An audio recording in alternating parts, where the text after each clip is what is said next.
Se cumple un año de la caída de Mosul en manos del ISIS. Si tenemos que trazar un paralelo, Horacio Calderón, entre ese momento que se produce la toma de Mosul y por otra parte, digamos, un año transcurrido, ¿cuál es la situación actual? Bueno, hace un año, Belén, ya desde el 2011, lo que está ocurriendo en Siria, en Irak, es una tragedia, una tragedia, diría, humanitaria. Hoy es una catástrofe humanitaria.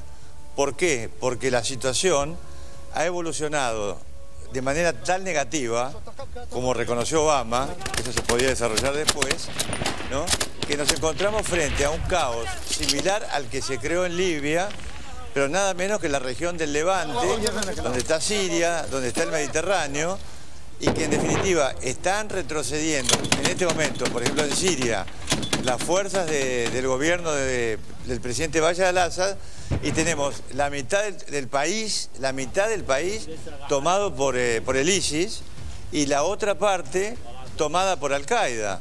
Con lo cual, ¿qué sucede? Nos vamos a encontrar, esto lo podemos desarrollar, en una gran guerra entre las dos organizaciones terroristas. ¿No es cierto? Acá tenemos Al-Qaeda. Exactamente. El mapa anterior te pediría, por favor, Gaby, si tenés el mapa anterior. El anterior, por favor, es mejor comenzar con ese, si es posible. Este nos refleja, para que ustedes se den una idea, todo esto que es un color más o menos violáceo, que ven, esto abarca desde Siria a Irak, para que justamente el televidente se ubique bien, ¿no es cierto? Esto es Siria y esto es Irak, con ambos teatros conectados. Bueno, todo esto que ustedes ven, desde aquí hasta acá y hacia abajo, está dominado o controlado por el ISIS. Esto que se ve brevemente acá con puntitos naranja, ¿no es cierto? Todo esto está controlado por fuerzas del gobierno.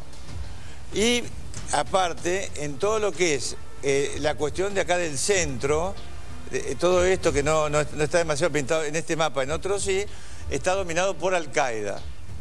Entonces nos vamos a encontrar con tres regiones de Siria, como yo acabo de escribir, en manos del gobierno, en manos de Al-Qaeda y en manos del ISIS. Con respecto a Irak y a lo que acaba de decir María Belén, acá tenemos la ciudad de Mosul. Esta ciudad que cayó hace un año tiene más de 1 millón de habitantes y pudo caer realmente porque, a mi juicio, para hackear o obligar a una negociación al gobierno de Irak de ese momento, que como el de ahora depende de Irán, ¿qué hicieron?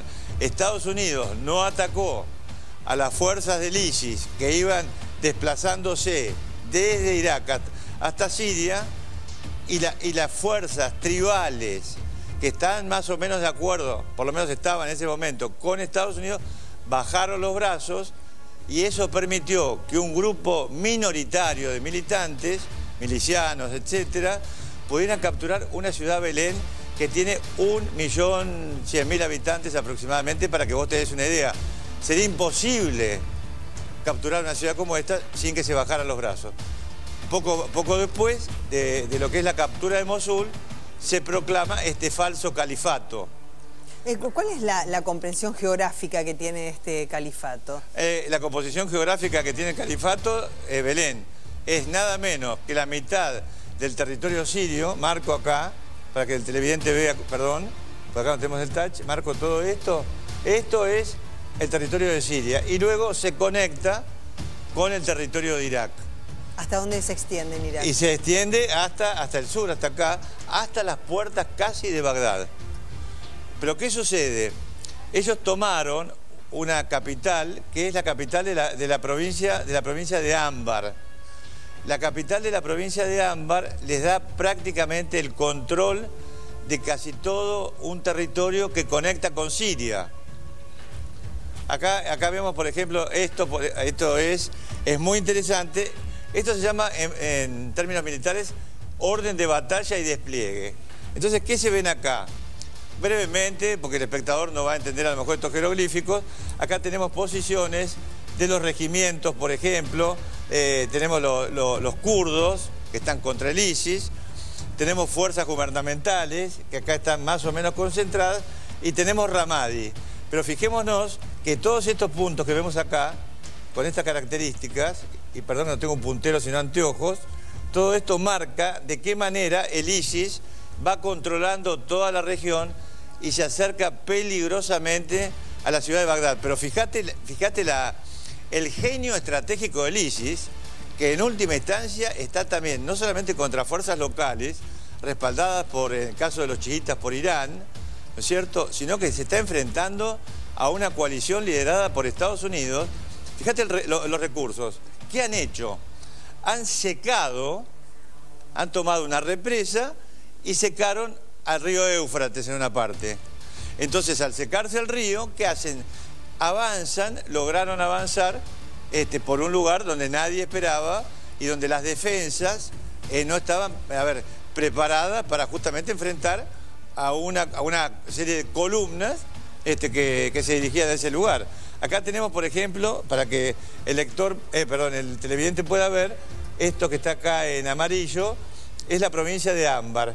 Y vemos acá, en negro, los lugares que justamente controla el ISIS. Y si vos te fijás, Belén, acá, este punto acá donde yo señalo, eso es Bagdad. Sí. O sea, fíjate vos la cantidad donde está en negro, de zonas que controla el ISIS. Pero el ISIS tal vez no pueda tomar la capital, porque está muy bien defendida. Pero ¿cuál es el objetivo del ISIS? El objetivo del ISIS es dinamitar las mezquitas chiitas, que fue lo mismo que hizo el fundador del ISIS con otro nombre, que se llamaba Abu Musab al-Zarqawi. Zarqawi, sí. ¿No? Entonces, el objetivo de ellos, ¿cuál es? Inflamar una guerra intersectaria entre chiitas y sunitas en Irak y también en parte en Siria. Ese es un objetivo del ISIS. Pero lamentablemente lo que yo veo, los errores estratégicos que señaló Barack Obama, es que lo que ha ocurrido acá es que la base, por ejemplo, de Ramadi, que está muy bien defendida, ya vamos a mostrar una foto de los mellizos alemanes suicidas, sí, fue atacada. ¿Cómo se defiende algo así? Con retroexcavadora. Estamos hablando de maquinaria pesada, una sola, con 7 toneladas de explosivos. Calculemos que acá el atentado contra la AMIA llevó 300. Imaginemos nosotros 7 toneladas de explosivos, de altos explosivos. Ahí están estos mellizos, ¿no es que cierto? se llaman, claro, por supuesto es un alias. Alemania no ha querido, esto pediría que se quede la imagen acá, ¿no? Porque es interesante la historia. Sí. Uno de estos gemelos, claro, son los dos iguales, imposible saber cuál es, se sube a esta retroexcavadora y ataca, o sea, se suicidó él atacando ese perímetro al cual yo hago referencia en Ramadi. Y el hermano... Hay que aclarar, ¿no es cierto?, que son alemanes que han combatido en Afganistán y después se convirtieron, ¿no es cierto?, en la religión musulmana y combatieron para el ISIS. Y en un atentado suicida es que mueren. Bueno, los dos que son de Renania-Westfalia no se han dado a conocer los nombres reales porque el gobierno alemán preferirá por el momento preservar a las familias, etcétera, porque es un caso particular. No se trata de dos alemanes descendientes, por ejemplo, de musulmanes, de cualquier país del mundo, por supuesto extremistas, porque hay que aclarar que la gran mayoría de los musulmanes, la inmensa mayoría es pacífica, ¿no? Sino que descienden de alemanes, llamémosle blancos, ojos celestes, no tienen nada que ver con los semitas, etcétera, ¿no? A los cuales los han convencido y los han fanatizado al punto que ambos se suicidaron para posibilitar el triunfo de una organización como el ISIS. Claro, y justamente captaron a dos hermanos, ¿no es cierto?, que en este caso son gemelos, pero ¿cuántos europeos, por otra parte, estábamos hablando en otra oportunidad, Horacio, también son captados por el ISIS, reciben entrenamiento tanto en Europa o en los países donde tiene mayor preponderancia, que puede ser en Siria, en Irak o inclusive también en Afganistán, porque ellos habían ido a combatir a Afganistán representando a su propio país y allí entonces son captados por el ISIS. ¿Cómo puede ser que combatiendo una fuerza terrorista, esta misma fuerza terrorista pueda ponerlos, digamos, en sus propias filas? Bueno, acá, por ejemplo, no sé si habrá una foto, por ejemplo, también traje de un suicida británico. O sea, cómo acá está justamente se llama Al-Britani. Los otros se llaman Al-Almani porque dice el alemán. Significa esto. Al-Britani significa el británico. Acá está, no está, por supuesto, identificado. Yo les había prometido en la última nota nuestra. Bueno, ellos reclutan esto en los propios países, es decir, Gran Bretaña, Francia e Italia cuentan con centros religiosos extremistas donde se propaga la yihad desde el punto de vista de lo que es el extremismo representado por Al-Qaeda o representado, por ejemplo, por Estado Islámico. Entonces comienza, esa es la cadena muy rápida, ¿no? La predicación. Con la predicación aparecen siempre los simpatizantes, los que concuerdan con esa forma extremista de enseñar. Entonces el mismo predicador señala, esta es una persona apta, esta no, etc. A partir de ahí están los reclutadores, que les toman exámenes, aseguran que no sean espías, pasan por un filtro y de ahí se los llevan a Turquía. ¿Por qué? Porque Turquía es un país cómplice del terrorismo que está azotando en este momento al régimen de Siria, a pesar de que el presidente de Siria, cuando era primer ministro y tenía un canciller que se llama Ahmet Davutoglu, ¿no? Prometieron una política exterior sin conflicto con los vecinos. ¿Cuál es el poder de convencimiento que tiene este grupo terrorista para cooptar a estos europeos, ¿no es cierto? En este caso los alemanes o los británicos o de la procedencia que fuese, cualquier país europeo. Bueno, Belén, no solamente estamos hablando de ISIS. ¿Amenaza claro, o cómo actúan? Al-Qaeda, ¿no? Es decir, ellos se sienten segregados, ya lo hemos hablado justamente en el último programa, sí, ¿no? Se sienten segregados del país que los ha recibido.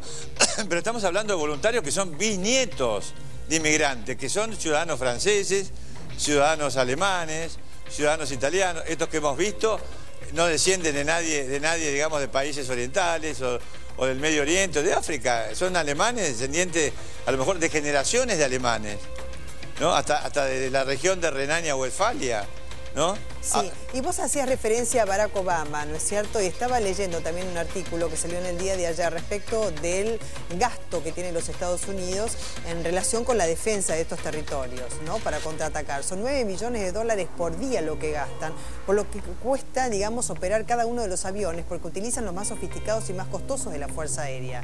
Son 2.700 millones de dólares invertidos desde el comienzo de la instalación del ISIS, por supuesto, en estos territorios, el contraataque por parte de los Estados Unidos.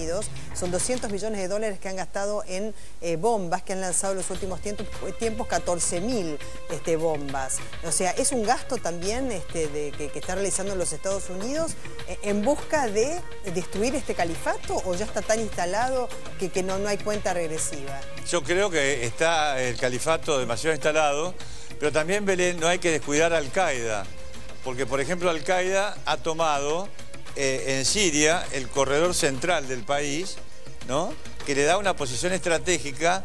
¿Para qué? Para atacar toda la región de la costa donde están emplazados los mayores respaldos del clan alawita que respalda al presidente Assad, lo cual sería además una carnicería. Pero imaginemos a Al-Qaeda e imaginemos al ISIS a las costas del Mediterráneo, ¿no? Con una especie de estado trucho, como podemos decir en términos poco académicos, o un territorio controlado por ellos. Entonces, cuando Barack Obama admite que les ha fallado la estrategia, yo me pregunto, ¿falló la estrategia o él hace creer que hubo una estrategia determinada y que esta estrategia falló, y no que la estrategia fue realmente esta, que es sumergir a un país en un caos total? Es decir, a ver, señores, incendiamos Libia, incendiamos Siria, incendiamos Irak y después gentilmente nos ofrecemos nosotros de bomberos para solucionar la situación. ¿Y qué significa ser bomberos? Poner bases militares. ¿Qué es lo que va a ocurrir en Libia? ¿Qué es lo que probablemente ocurre en Irak? Ya anunciaron que en Irak van a colocar una base en Ámbar, territorio que yo mostré, para combatir al ISIS. Entonces, ¿qué sucede? Cuidado, que esto, para mi punto de vista, puede no ser un conjunto de estrategias equivocadas, sino que responda a un plan maestro para gobernar una región o varias regiones que son geopolíticamente importantes para la guerra por el control del poder mundial que estamos viendo en este momento. Sí, y hay historias tremendas que se cuentan de las mujeres también. Cásate conmigo o serás mi esclava. Eso ha sido un ultimátum de un emir que ha ascendido en la escala de posiciones dentro del ISIS. Una mujer que es madre de un chiquito de 7 años que llamó la atención de este hombre. Ella no se tapa la cara, por lo general tampoco se tapa el pelo, es una musulmana considerada liberal. En este caso es acosada por este hombre. ¿Cuántas mujeres se encuentran en esta situación? Ella tuvo que cruzar el río, alejarse de la ciudad y son secuestradas adolescentes que son tomadas como esclavas y después se las vende solamente por el precio de un paquete de cigarrillos. ¿Quién protege a estas mujeres, Horacio? No las protege nadie, son más de 100.000. No hay que olvidar que Boko Haram, que lo hemos tratado tanto acá en C5N, esta organización terrorista nigeriana, se especializa justamente en secuestros de mujeres que después son vendidas a países vecinos, sometidas a esclavitud sexual, como dice Belén, si es que ellas no se convierten al Islam. Porque las estudiantes que secuestraron, estas famosas, de las cuales aparecieron muy poco luego, a pesar de toda la propaganda, de que se habían escapado, etcétera, son de origen cristiano. Y algunos de ellos son de origen también musulmán, pero no de la línea extremista que pretende, por ejemplo, Boko Haram. Entonces acá la situación, Belén, es extremadamente grave. Desde ya, muchísimas gracias, Horacio Calderón, como siempre.